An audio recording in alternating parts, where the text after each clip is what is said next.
यह किस सेशन का है? यह है जो समांतर श्रेणी का है। ये एपी का प्रश्न है और सार्वंतर तथा प्रथम पद को ज्ञात कीजिए। किस प्रकार से ज्ञात करेंगे? नमस्कार फ्रेंड्स, क्या आप सभी लोग बता सकते हैं कि ये जो हम यहाँ पर 3 प्रश्न दिए हैं, यहाँ पर 3 प्रश्न दिया गया है, यह किस सेशन का है? ये किस चैप्टर का है? कौन सा चैप्टर का है और इसे किस प्रकार से बनाएंगे? अगर आप सभी को ये समझ में आता है, आपने कभी बनाया है, तो आप लोग बनाने का प्रयास कीजिए और यहाँ पर देखने का प्रयास कीजिए। तो जी हाँ, ये है जो समांतर श्रेणी का है। ये क्या है? तो समांतर श्रेणी का प्रश्न है। समांतर श्रेणी का, जिसे हम लोग एपी भी कहते हैं। क्या कहते हैं? तो एपी कहते हैं। ये एपी का प्रश्न है और बहुत ही लाजवाब है। ये 2 नंबर का प्रश्न हमेशा आते रहता है। इसमें कहा गया क्या गया है कि सार्वंतर तथा प्रथम पद को ज्ञात कीजिए। यानी कि जो यहाँ पर समांतर श्रेणी दिया गया है, यानी कि एपी जो दिया गया है, इससे हमें क्या क्या ज्ञात करना है? सार्वंतर ज्ञात करना है और प्रथम पद ज्ञात करना है।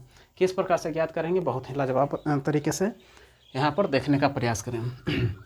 तो सबसे पहले प्रथम पद ज्ञात कर लेते हैं। तो प्रथम पद क्या होता है? तो जो सबसे पहले होता है उसी को हम लोग प्रथम पद कहते हैं। तो प्रथम पद बराबर, प्रथम पद कौन होता है? तो शुरू में 4। यहाँ पर भी उसी प्रकार से कि प्रथम पद, प्रथम पद। तो प्रथम पद क्या होता है? तो 4 होता है।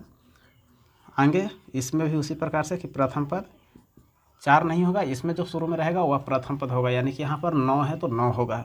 और यहाँ पर प्रथम पद क्या है? तो सबसे शुरू में कितना है? तो -4 है। और इस प्रकार से हम लोग प्रथम पद को ज्ञात कर सकते हैं। यहाँ पर प्रथम पद को किस प्रकार से ज्ञात करना है तो हम लोग ज्ञात कर चुके हैं। आगे ज्ञात करना है सार्वंतर। सार्वंतर क्या होता है? तो सार्वंतर उस पद को कहते हैं, किस पद को कहते हैं?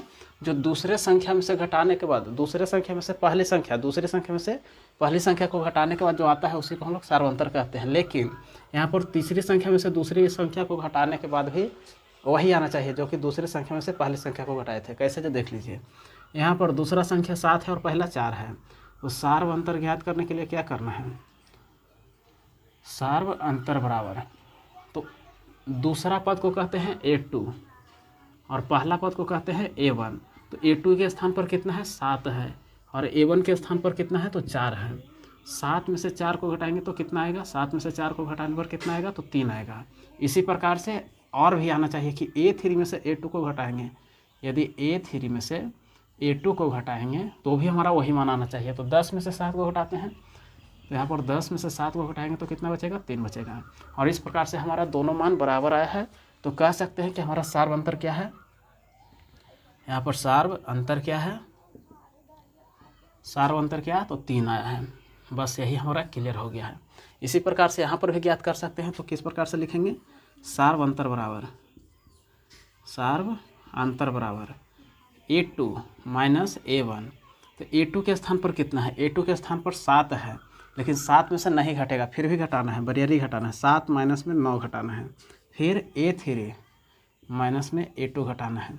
A3 कितना है? तो 5 है और A2 कितना है? तो 7 है। अब घटाते हैं, 7 में से 9 नहीं घटेगा तो 9 में से 7 को घटाएंगे तो -2 आता है।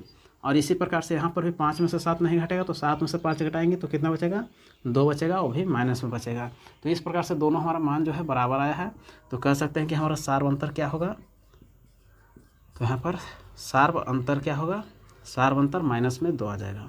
इस प्रकार से हम लोग प्रथम पद और सार्वंतर को सही तरीके से ज्ञात कर सकते हैं। क्या इतना बात आप सभी को समझ में आ गया है? आ गया है तो इसमें भी सार्वंतर को उसी प्रकार से ज्ञात करना है। जैसे कि यहाँ पर लिख देते हैं सार्वंतर। इसमें थोड़ा सा प्रोसेस बढ़ जाएगा क्योंकि यहाँ पर सभी माइनस में है और यहाँ पर कोई भी माइनस में नहीं था। तो क्या करेंगे? A2 माइनस में A1 और फिर A3 माइनस में A2। A2 का मान हमारे पास क्या है? तो -10 है। यहाँ पर -10 लिखेंगे। फिर माइनस जो है वो फार्मूला में है और एक और माइनस जो है यहाँ पर AP में दिया गया है। तो -4, -10 है और माइनस माइनस दोनों प्लस हो जाता है, प्लस में 4 होगा। अब 10 में से 4 को घटाएंगे तो कितना बचेगा? 6 बचेगा। लेकिन यहाँ पर बड़ा संख्या माइनस में है तो चिन्ह भी माइनस में रहेगा। इस प्रकार से बना सकते हैं। यहाँ पर दिख रहा है,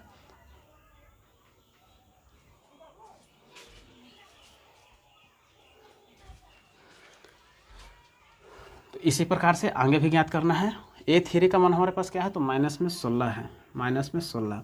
A2 का मान क्या है? तो -10 है। एक फार्मूला से माइनस है और एक क्वेश्चन से माइनस है। यहाँ पर -10 है। अब यहाँ पर -16 है तो -16 लिखेंगे और माइनस माइनस प्लस होता है, प्लस में 10। 16 में से 10 को घटाएंगे तो क्या आएगा, 6 आएगा और बड़ा वाला माइनस में है, इस प्रकार से माइनस में कर देंगे। और दोनों मान हमारा बराबर आया है तो यहाँ पर सार्वंतर का मान हमारा क्या हो जाएगा, तो जो बराबर मान आया है वही हमारा सार्वंतर होगा। सार्वंतर बराबर माइनस में 6। इस प्रकार से हम लोग प्रथम पद और सार्वंतर को ज्ञात कर सकते हैं।